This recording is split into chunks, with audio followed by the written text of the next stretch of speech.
Ooh, what's up, nerds and geeks? My name is OMG, WTF, LOL, FTW, BRB. Welcome back to more Total Extreme Wrestling 2013. We are playing as the WWE in the year of 2015, and we are building up to Money in the Bank. This is the go-home show for Monday Night Raw, at least. And, well, it's the most important of the go-home shows. I don't necessarily think anyone really thinks of SmackDown as a go-home show. It's just kind of there.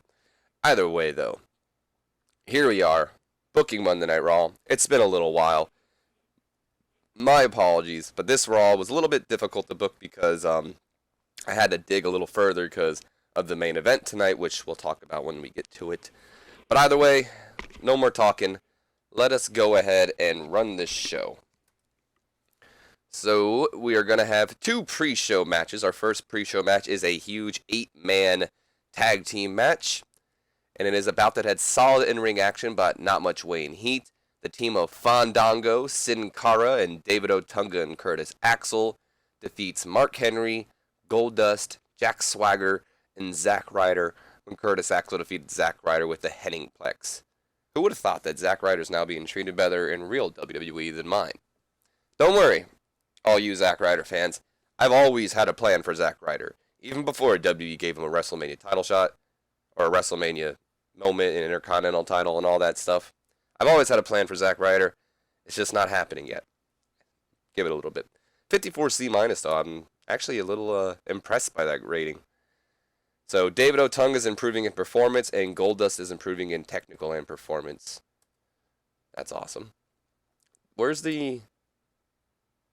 I thought David Otunga and Curtis Axel have great chemistry teaming with each other. It must be because, like, it's a 8-man tag match? I don't know.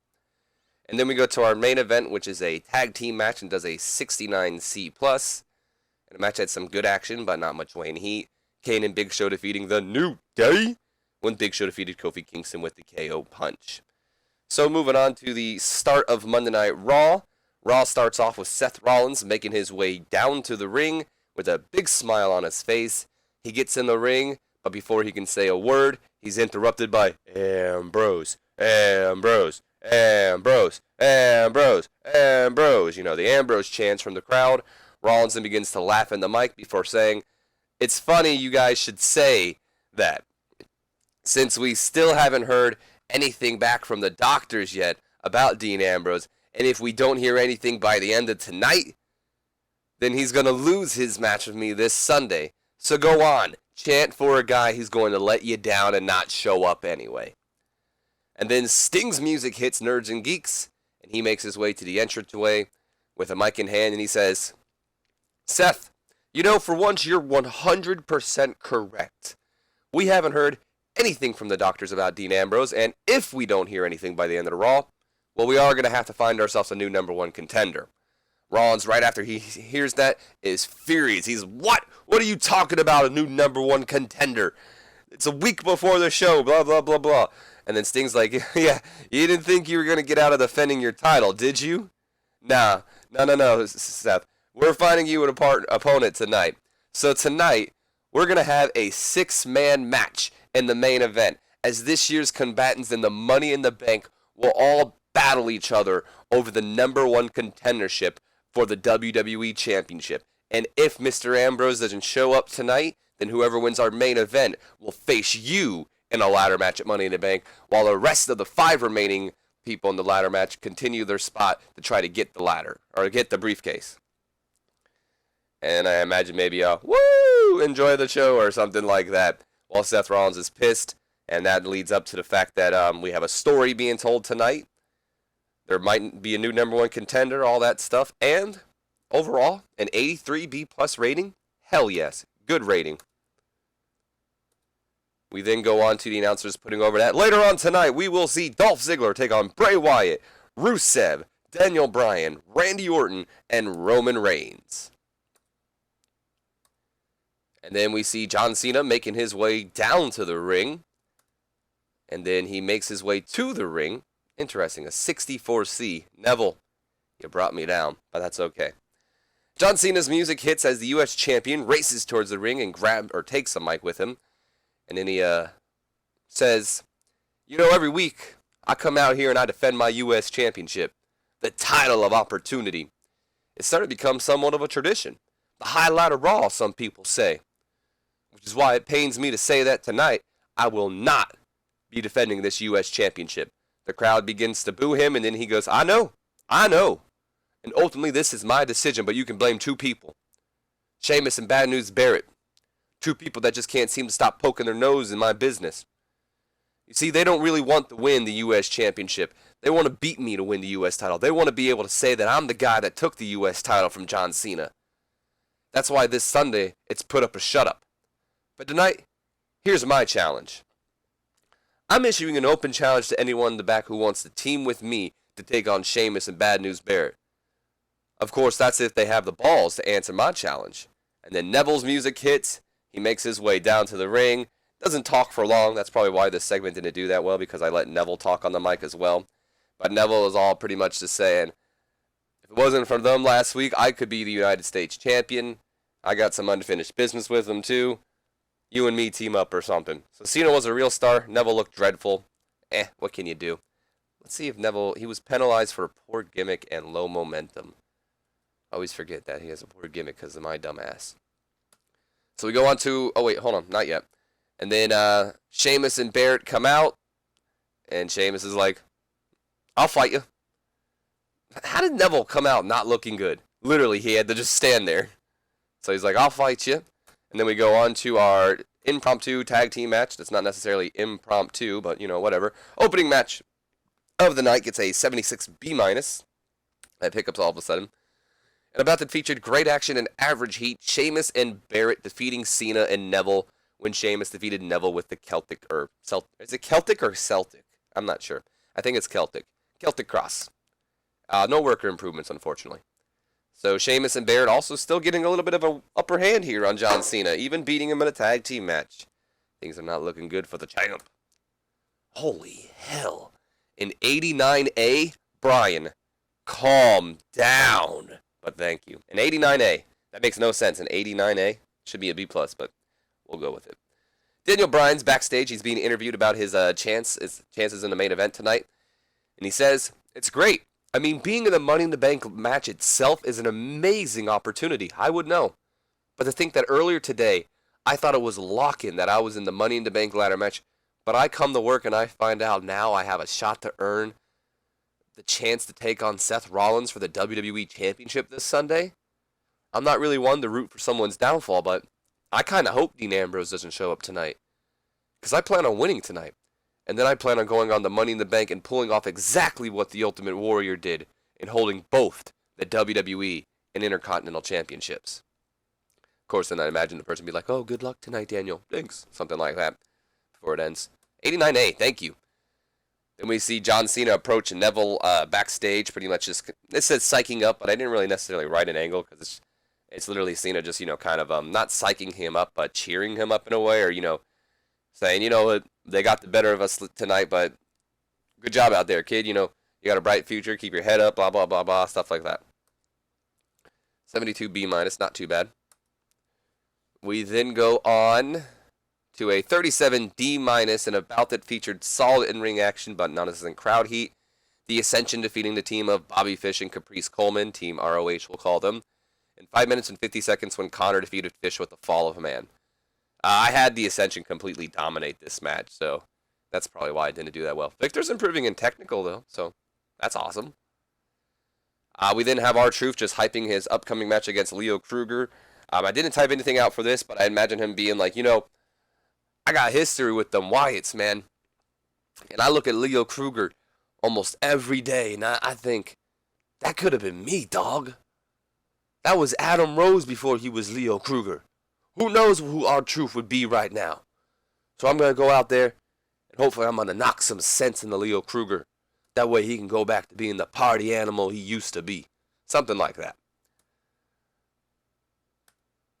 And then we go on to the match that does a 63C-, and about that it's solid in-ring action, but not much weighing heat. Leo Kruger defeating R-Truth with a submission move. Interesting. Beating him with the GC3. I have no idea what that is. No worker improvements, though. Let's check out the dirt sheet. I want to see if Leo Kruger's being penalized for anything. Holding back. He's got a poor gimmick, unfortunately. Oh, wait, I haven't. That's right. I haven't. He's still on a rock star gimmick because I can't change it yet.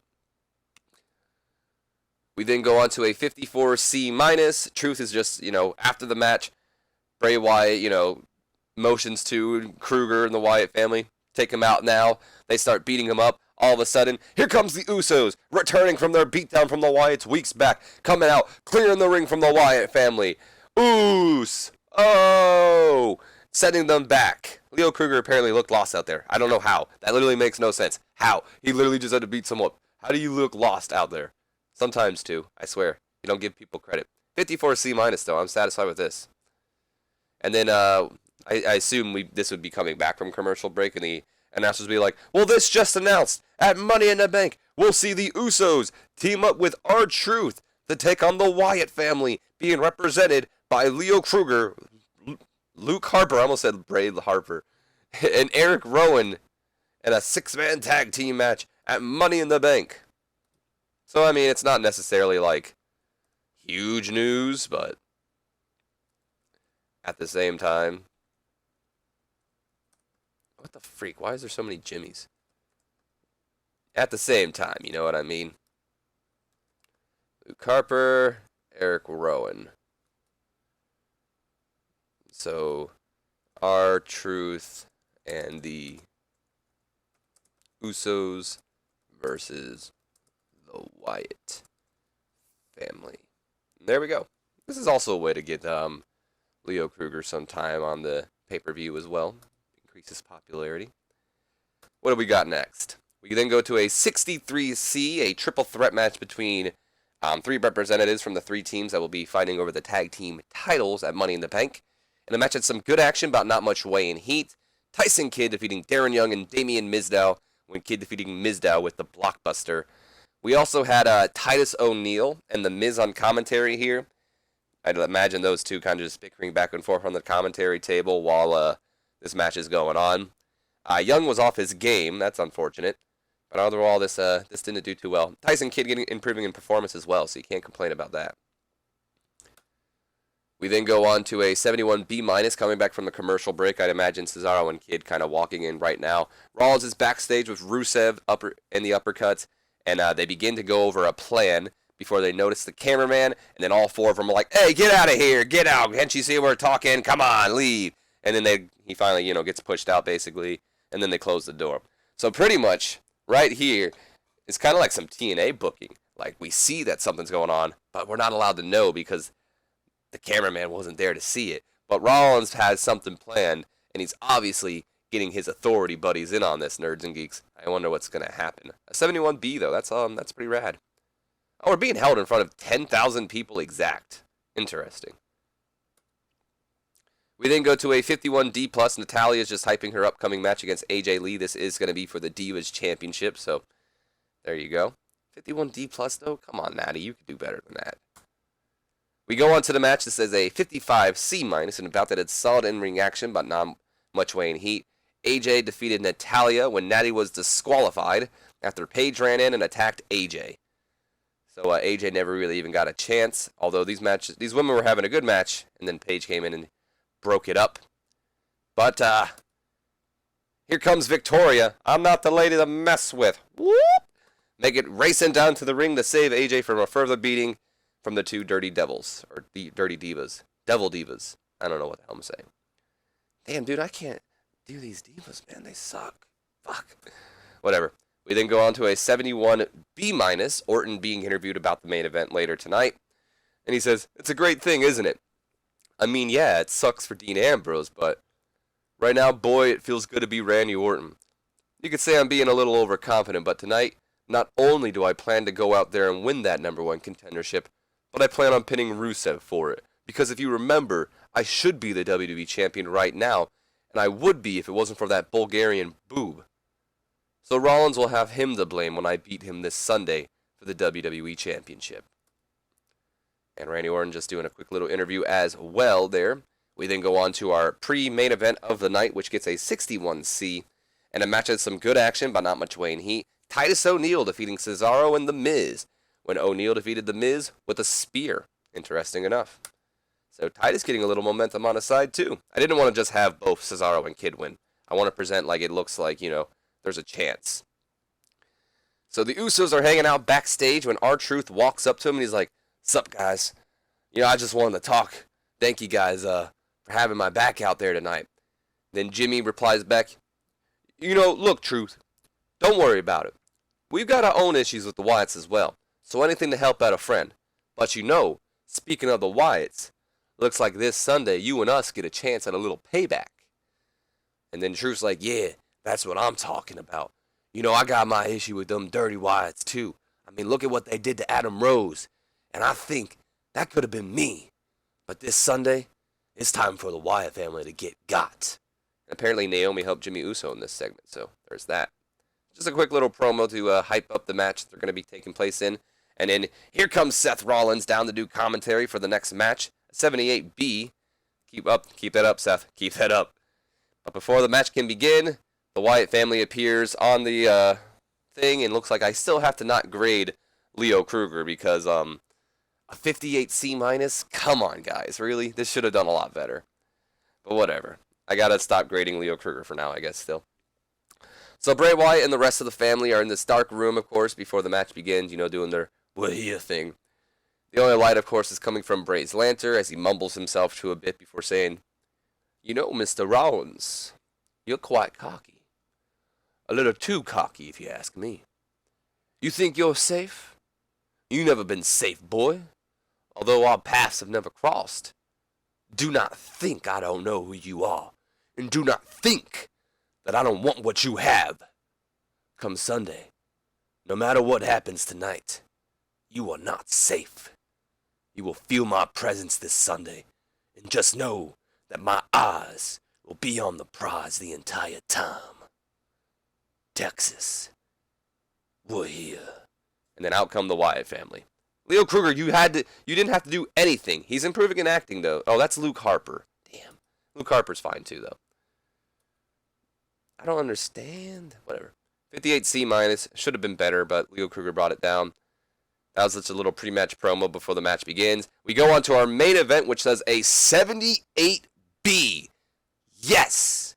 And a bout that featured great action and a good crowd. Actually, not just Dolph Ziggler. The entire match is a draw, nerds and geeks. What? A draw? Who's our number one contender? You'll see. Entire match is a draw. Let me just explain this to you myself. Let's just ignore this. So, during the match, I'd imagine that it comes to the point where Roman Reigns and Bray Wyatt just start brawling. Like, they start brawling to the back. I'd imagine the Wyatt family's been taken out by, like, a huge splash by someone, most likely either Daniel Bryan or Dolph Ziggler. Let's just go Daniel Bryan. I imagine him more. So I can imagine Roman and Bray just brawling all the way to back, leaving the match and basically becoming a fatal four-way between Bryan, Ziggler, Rusev, and Randy Orton. And then eventually, in comes Cesaro, in comes Tyson Kidd, here comes Seth Rollins, and they begin to attack.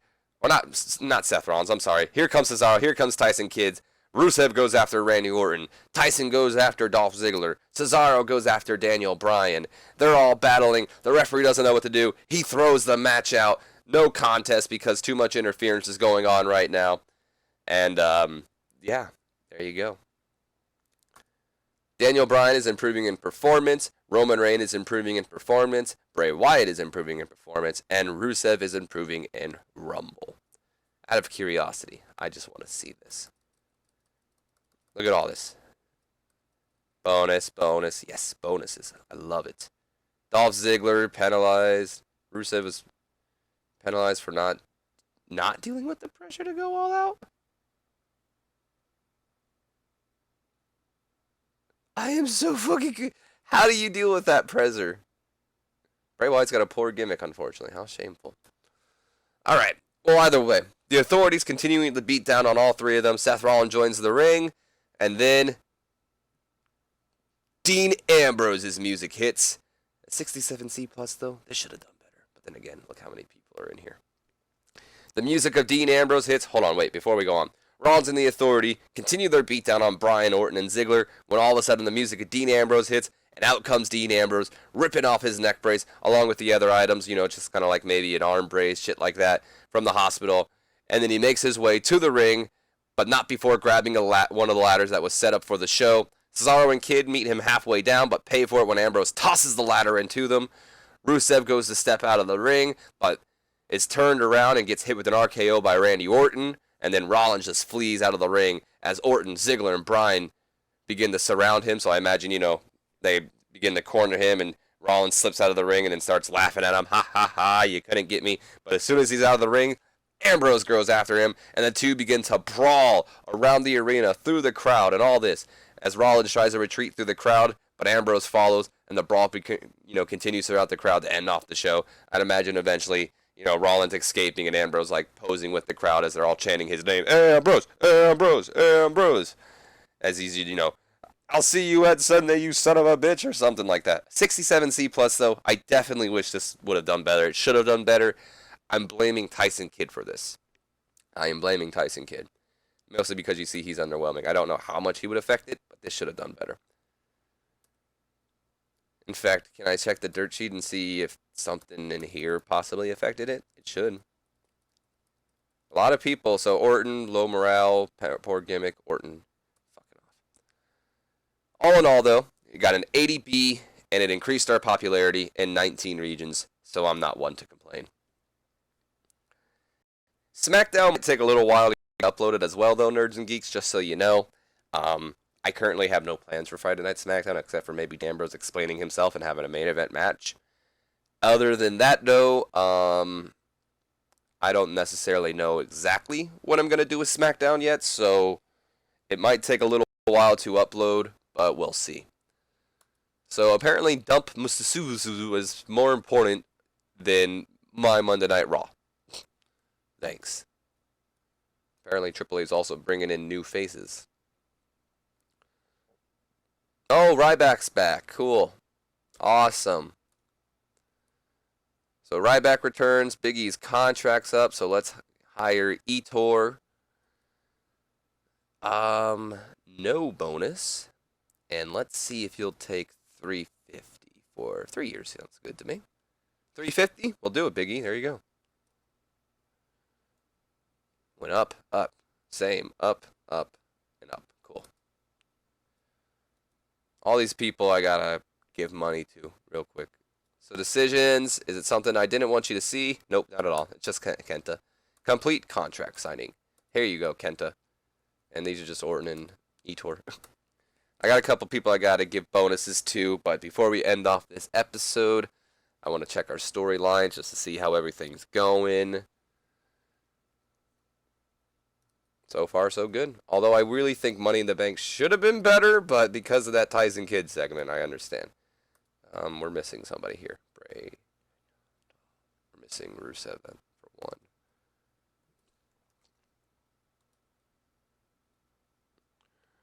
One, two, three, four, five. That was the only person I was missing. Okay.